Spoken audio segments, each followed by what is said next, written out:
Welcome again friends. આપણે અત્યાર સુધી પહેલા યુનિટમાં ફર્સ્ટ રીડ જોયો છે, journey of my life from earth two Everest, અને આજે આપણે શરૂ કરવા જઈ રહ્યા છે સેકન્ડ રીડ, જેનું નામ છે ધ વાઇલ્ડ સેવિયર. પાઠની સ્ટોરીની વાત કરી લઉં તો અહીંયા આગળ અલીભાઈ નામના એક ટ્રાવેલર છે જે town to town, village to village travel કરી રહ્યા છે અને કેટલીક મેડિસિન ને હર્બ્સ ને એપ્રિકોટ્સ ને આ બધું વેચતા હોય છે. કેટલાક પ્રેસિયસ સ્ટોન્સ પણ વેચતા હોય છે અને એ એકદમ એમના મિત્ર રામસિંગના ઘરે આવી ચડે છે. રામસિંગ એમના ખાસ ફ્રેન્ડ છે, એમના 2 ચિલ્ડ્રન છે, અર્જુન અને નીલમ. ત્યાં આગળ આવે છે એટલે ઘરમાં ફેમિલીમાં બધા ખુશ થઈ જાય છે કે આજે અલીભાઈ આવ્યા છે તો એમની પાસેથી આપણને કંઈક જાણવા મળશે, કંઈક એમના ટ્રાવેલ એક્સપિરિયન્સ એ આપણી સાથે શેર કરશે. અલીભાઈ જલ્દીમાં હતા પણ ખૂબ જ ઇન્સિસ્ટન્સ કરવાથી તે રોકાવા માટે તૈયાર થાય છે અને સાંજે રાત્રે જ્યારે પથારીમાં બધા તૈયાર થઈને બેસી જાય છે કે અલીભાઈના પ્રસંગોને સાંભળવા માટે, અને અલીભાઈ એ એમનો એક પ્રસંગ કહે છે. જે પ્રસંગ છે એ પ્રસંગનું અહીં આગળ વર્ણન છે. એ પ્રસંગ એક મોટા બિયર અને એક લેપર્ડ, એક દીપડા વચ્ચેની લડાઈ છે અને એમાં અલીભાઈની જાન કેવી રીતે બચે છે અને બચ્ચાઓ, જે લેપર્ડના બચ્ચાઓ છે એ પણ આ જે બિયર છે એના ભયથી કેવી રીતે બચે છે એ આપણને આ પાઠમાં શીખવામાં મળશે અને આપણે એ પાઠને સમજીશું. તો let's start the lesson. Neelam came dashing into the house shouting joyfully. Neelam એકદમ જોરથી ઘરમાં પ્રવેશે છે અને જોયફુલી તે શાઉટ કરતી હોય છે. શાઉટ કરવી મતલબ બૂમો પાડવી, જોયફુલી, આનંદથી. શું બૂમો પાડી રહી છે? Alibhai has come, Alibhai has come, Alibhai આવી ગયા છે, અલીભાઈ આવ્યા છે. All the members of Ramsing's family went running out to see, and there he was, a tall man with a broad shoulder, red cheeks and nose, and whitish complexion. All members of Ramsing's family came out to see. બધા બહાર આવી જાય છે, રામસિંગ ફેમિલીના બધા જ member જોવા માટે. And there he was, અને ત્યાં તે હતા. રામસિંગ કહે છે, જુએ છે કે અ ટોલ મેન, એક ઊંચો માણસ, વિથ અ બ્રોડ શોલ્ડર, એના મોટા ખભા, રેડ ચીક્સ એન્ડ નોઝ, જેનું ચીક્સ અને નોઝ છે, ગાલ અને નાક છે રેડ છે, એન્ડ વ્હાઇટિશ કોમ્પ્લેક્શન, અને સફેદ થતી થોડી દાઢી. He was dressed in a warm thick long woollen coat. He was dressed in મતલબ હી વોર, એને પહેર્યો છે શું? થીક લોંગ વુલન કોટ, એક જાડો લાંબો ઊનનો કોટ. ટાઇટ ટ્રાઉઝર્સ, એના પેન્ટ છે, ટ્રાઉઝર્સ એ ટાઇટ છે. બિગ લેધર બૂટ્સ, એના બૂટ્સ જે ટીચર સુધી આવે છે પહેરવાના એ એકદમ મોટા બિગ લેધરના બૂટ્સ છે. અને બ્રાઉન ફર કેપ, અને રૂંછાવાળી બ્રાઉન કલરની કેપ છે. With a broad smile, full of warmth, Ramsing hugged him and said, come in, you are most welcome, my friend. Broad smile સાથે, મોટું હાસ્ય કરીને રામસિંગ હગ કરે છે. હગ કરવું મતલબ ભેટવું, એમ્બ્રાસ, અને એને કહે છે કે come in, you are most welcome my friend, કે અંદર આવ મિત્ર, તું અંદર આવ. Alibhai patted everyone and spoke lovingly to each member of the family in his thick, strong voice and made himself comfortable on a couch. Alibhai patted everyone, દરેકને pat કરે છે, દરેકની પીઠ થાપડે છે. Spoke lovingly to each member of the family, અને lovingly spoke કરે છે, લવિંગલી બોલે છે બધાની ફેમિલીના મેમ્બર સાથે. કેવા અવાજમાં? તેમના થીક સ્ટ્રોંગ વોઇસમાં, એમના જાડા અને મજબૂત અવાજમાં. મેડ હિમસેલ્ફ કમ્ફર્ટેબલ મતલબ seat comfortably on the couch. Couch એટલે સોફા ઉપર બેસે છે comfortable. Mother prepared some tea while Ramsingh talk to Alibhai. Mother ચાય બનાવે છે અને રામસિંગ છે અલીભાઈ સાથે ટોક કરતા હોય છે. Alibhai was a traveller. હવે અલીભાઈ કોણ છે? તો અહીંયા આગળ એમનું વર્ણન છે કે અલીભાઈ વોઝ અ ટ્રાવેલર, એક મુસાફર છે. Who covered long distance on foot, અને તે લાંબુ અંતર ઓન ફૂટ, પગે ચાલીને કવર કરે છે. ઇન ધ હિમાલયા માઉન્ટેન, અને હિમાલયના માઉન્ટેનમાં લાંબુ અંતર એ કવર કરતા હોય છે. He love to observe nature, એમને નેચર ઓબ્ઝર્વ કરવું ગમે છે. He went from village to village, એ ગામે ગામ ફરતા હતા. Town to town in the માઉન્ટેન્સમાં village to village, town to town એ ફરતા હતા. Selling dried apricots, dried apricot વેચતા. એપ્રિકોટ્સ મીન્સ જલદારો, સૂકો મેવો અહીંયા આગળ અર્થમાં છે. હર્બ્સ ઔષધિઓ, એન્ડ મેડિસિન એટલે દવાઓ, and precious stones he had collected during his travelling. અને પ્રેસિયસ મતલબ વેલ્યુએબલ, કિંમતી. સ્ટોન્સ એટલે પથ્થર. He had collected during his travelling. During એટલે દરમિયાન, એમના ટ્રાવેલિંગ દરમિયાન એમને જે મજબૂત એકદમ કિંમતી પથ્થરો જે કર્યા હોય કલેક્ટ, એ વેચતા હતા. Where have you been this time? Ask રામસે. અરે કે આ સમયે તમે ક્યાં હતા? કે I went up the high mountain up to the border of India and Tibet. કે હું ઊંચા પર્વત ઉપર ગયો હતો. Border of India and Tibet, કે જે ઇન્ડિયા અને તિબેટની બોર્ડર છે ને ત્યાં સુધી જઈ આવ્યો. અલોન? આસ્ક નીલમ. નીલમ પૂછે છે કે એકલા? Of course I am use to it મતલબ ઇન અ હેબિટ ઓફ, નાથી ટેવાયેલ હોવું. જરૂર કે હું તેનાથી ટેવાયેલો છું કે એવું કરવા માટે, મતલબ હું એકલો જ જઉં છું. Well I will stay here only for a night. કે હું એક રાત્રિ જ રોકાઈશ. Tomorrow morning I shall leave. આવતીકાલે મારે જવું પડશે. He said. એવું અલીભાઈ કહે છે. No Alibhai, no, we won't let you go. You have to tell us your hill stories, said Neelam. તો જે રામસિંહની બેબી છે, જે ગર્લ છે, એ કહે છે કે Alibhai, no, we won't let you go. અમે તમને જવા નહીં દઈએ. You have to tell us your hill stories. તમારે અમને તમારી હિલ સ્ટોરીઝ કહેવી પડશે. After lot of insistence he agreed to stay for 2 days. ઘણો બધો ઇન્સિસ્ટન્સ એટલે આગ્રહ કર્યા પછી તે 2 દિવસ રોકાવા માટે તૈયાર થાય છે. That night they all kept awake till late. અને તે રાત્રિએ મોડે સુધી બધા જાગે છે. સિટિંગ ઓન હિઝ બેડ, એમના બેડ ઉપર બેઠા બેઠા. Listening to his interesting travel experience, અને બેઠા બેઠા એ બધા એમના ઇન્ટરેસ્ટિંગ ટ્રાવેલ એક્સપિરિયન્સ, એક રસપ્રદ જે મુસાફરીના પ્રસંગો છે એ પ્રસંગોને બધા સાંભળે છે. Alibhai began telling his story. Alibhai એમની સ્ટોરી કહેવાનું બેગન કરે છે, મતલબ સ્ટાર્ટ કર્યું. It was almost couple of hours to the nearest village. લગભગ 2 કલાક થયા. કપલ ઓફ અવર્સ, કપલ એટલે 2, નિયરેસ્ટ વિલેજ જે સૌથી નજીકનું ગામ છે ત્યાં.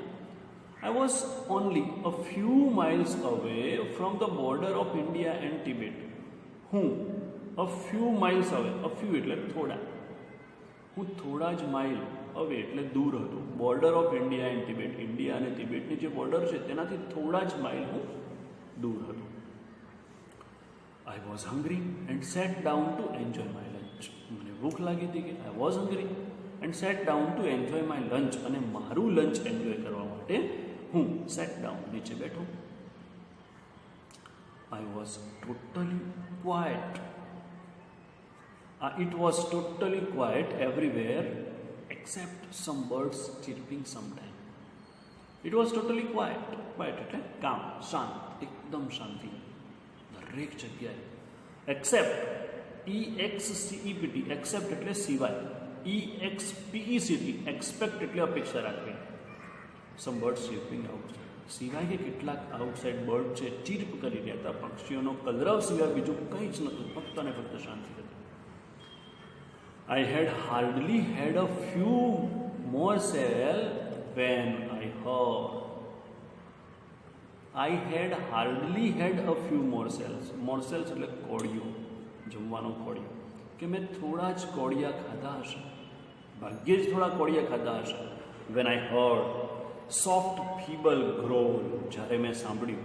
સોફ્ટ એટલે કોમળ, ફીબલ એકદમ ધીમું, ફીબલ ગ્રાઉલ્સ, ગ્રાઉલ્સ એટલે ઘુરકવાનો અવાજ. આઈ વોઝ અલાર્મ્ડ. અલાર્મ મતલબ બબડવું. I was alarmed because from the sound I was sure that it was nothing but a bear.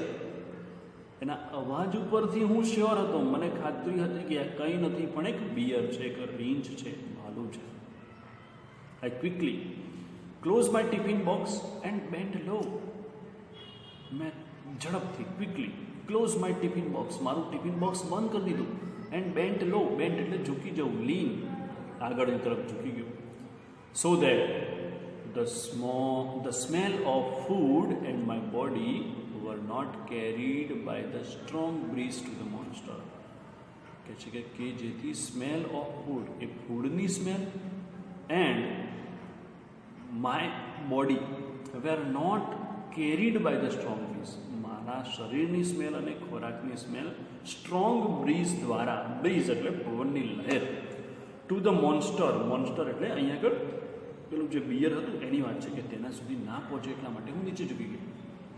I took up my bamboo staff, મેં મારા હાથમાં બાંબુ સ્ટાફ એટલે વાંસની લાકડી, સ્ટાફ એટલે stick, which its pointed iron end, કે જેનો છેડો pointed એટલે અણીવાળો હતો, આયરન એટલે લોખંડ લગાડેલું હતું ત્યાં, in my right hand and a big double edge knife in my left, અને બે ધારવાળું ડબલ એજ નાઇફ, બે ધારવાળું નાઇફ, છરી મારા બીજા હાથમાં લીધી. I crawled carefully to the edge of the mountain, અને હું ક્રાઉલિંગ કરતો, ક્રાઉલ કરવું મતલબ સરકવું, પેટના બળ પર સરકતો હું કેરફુલી, કાળજીપૂર્વક, edge of the mountain, edge એટલે ધાર, કિનાર, માઉન્ટેનની કિનાર ઉપર પહોંચ્યો. And look down into the deep narrow valley, અને ડીપ નેરો વેલીમાં ઊંડી જે ખીણ હતી એમાં મેં જોયું. Soon my eyes caught sight of two tiny snow leopard cubs on a small flat piece of land on the slope of the opposite mountain. Soon my eyes caught, તરત જ મારી આંખમાં પકડાય, આંખમાં દેખાય. શું? Two tiny snow leopard cubs, બે નાના સ્નો લેપર્ડ, જે બરફીલો દીપડો આવે છે વ્હાઇટ કલરનો, એના જે નાના બચ્ચા છે ને એ, on a small flat piece of land, એક ફ્લેટ જમીન હતી એના ઉપર, on the slope of the opposite mountain, જે ઓપોઝિટ મારી સામે જે માઉન્ટેન હતો, ઢાળ હતો, ત્યાં આગળ એક ફ્લેટ જમીનના ઉપર બે બચ્ચા છે એ ત્યાં આગળ રમી રહ્યા હતા. Oh wow, how did they look like, અરે કેવા લાગતા હતા કે. આસ્કડ નીલમ પૂછે છે. દે વર બ્યુટીફુલ, સુંદર લાગતા હતા.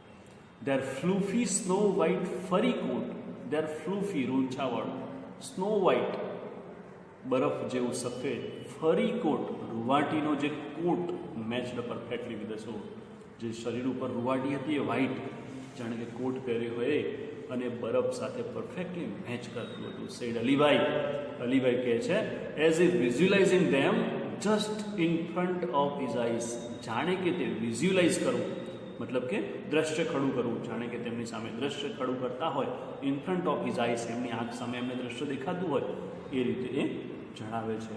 Vote were the cubs doing? Asked Arjun. Arjun પૂછે છે કે બચ્ચાઓ શું કરતા હતા?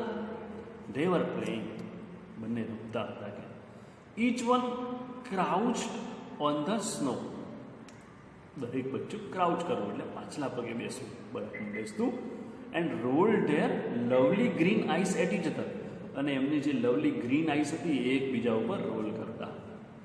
Than one would jump on the other, અને પછી એકબીજા પર જમ્પ કરતા. તો they would wrestle for a while, થોડી વાર સુધી રેસલ કરતા મતલબ કુસ્તી કરતા. ગ્રાઉલિંગ સોફ્ટલી, અને સોફ્ટલી ગુલકિયા પણ કરતા. They would crouch again and wrestle again, ફરીથી પાછા ક્રાઉચ કરતા અને ફરીથી પાછા રેસલ, ફરીથી કુસ્તી કરતા. વોચિંગ ધેમ વોઝ ફન, એમને જોવું તો એક આનંદ હતો. But I was worried too, પરંતુ મને ચિંતા હતી. કેમ? Because the mother leopard could not be seen anywhere, કારણ કે ત્યાં મધર લેપર્ડ આસપાસ ક્યાંય દેખાતી નહોતી. The mother is very ferocious when she is with cubs. Ferocious means cruel, એકદમ હિંસક. Mother is very ferocious when she is with cubs, જ્યારે બચ્ચાઓ સાથે મધર હોય ને ત્યારે એકદમ એક ક્રૂર બની જતી હોય છે. Then what happen? Asked Neelam. પછી શું થયું છે? નીલમે પૂછ્યું. Well I kept close to the ground on my belly. કહે છે કે હું પછી ક્લોઝ ટુ ધ ગ્રાઉન્ડની એકદમ નજીક મારા પેટ ઉપર પડ્યો. આઈ was worried if the mother was around, મને ચિંતા હતી કે જો આસપાસ મધર હશે તો. Soon I saw a very strange thing happen. તરત જ મેં એક વિચિત્ર ઘટના બનતી જોઈ. All of a sudden a huge black bear came growling from the trees and rushed toward the cubs. એક મોટું બિયર ગ્રાઉલિંગ કરતું ગુરકિયા કરતું ટ્રીઝમાંથી બહાર આવ્યું અને એ બચ્ચાઓ તરફ ધસી જવા લાગ્યું. Now I was worried more about the cubs than me. હવે મને મારા કરતાં બચ્ચાઓની વધારે ચિંતા થવા લાગી. Within no time I heard a deafening roar of anger from just a few meters away of me. મારાથી થોડા જ અંતરે મેં એક ડીફનિંગ રોવર, બહેરું બનાવી દે એવી ગર્જના, એંગરની, ગુસ્સાની મારાથી થોડા જ અંતરે મેં સાંભળી. ટુ માય હોરર, મારા ભય વચ્ચે, એન્ડ સરપ્રાઇઝ, અને મને સરપ્રાઇઝ પણ હતું. A big white cat, the mother snow leopard appeared jumping down on a nearby huge rock. Nearby જે બાજુમાં જે હ્યુજ રોક હતું એના ઉપરથી જમ્પિંગ ડાઉન નીચેની તરફ જમ્પ કરતી મને જોવા મળી. હવે જમ્પ કર્યા પછી ત્યાં કેવી રીતે બિયર અને લેપર્ડ વચ્ચેની લડાઈ થાય છે અને એ લડાઈમાં કોનો વિજય થાય છે એ આપણે નેક્સ્ટ લેક્ચરમાં જોઈશું મિત્રો. Thank you very much.